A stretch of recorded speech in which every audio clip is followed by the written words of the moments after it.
അൻവർ റഷീദും ഗോകുലം ഗോപാലും. നടക്കോട്ട് നിൽക്കട്ടെ അപ്പനെ വെച്ച്.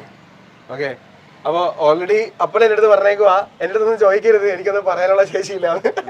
പക്ഷേ എന്നാലും നമ്മുടെ സന്തോഷത്തിന് വേണ്ടി ഞാൻ ചോദിക്കുക, നിങ്ങളത് രണ്ടുപേരും ചോദിക്കുക. നേരത്തെ ഞാനൊരു ചോദ്യം അകത്ത് വെച്ച് ഇവരോട് ചോദിച്ചിട്ടുണ്ടായിരുന്നു. അതായത് ഇതുപോലെ രണ്ട് മക്കളെ കിട്ടിയാല് നിങ്ങൾക്ക് സന്തോഷമുണ്ട് എന്ന് നിങ്ങൾ ആരുടെങ്കിലും പറഞ്ഞിട്ടുണ്ടോ?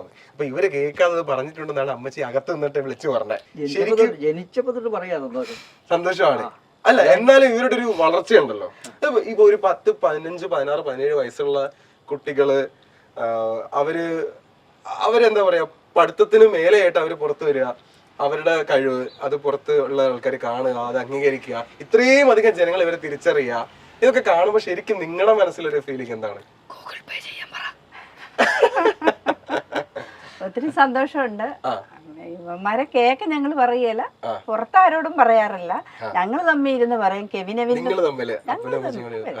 ഞാൻ ചിലപ്പോ ചോദിക്കും, ചേച്ചാ ചേച്ചിമാരിട്ട പേരാണ് കെവിനെവിൻ, കാവ്യ എന്നുള്ളത് കെവിൻ, അഖില എന്നുള്ളത് എവിൻ. ഞാനെപ്പോഴും ചോദിക്കും, ചേച്ചാ കെവിൻ നെവിൻ പേരിട്ടപ്പോ ഈ ലോകം എല്ലാരും അറിയുമെന്ന് നമ്മൾ ഒരിക്കലും ചിന്തിച്ചിട്ടില്ല. ഞങ്ങൾ തമ്മിൽ പറയും.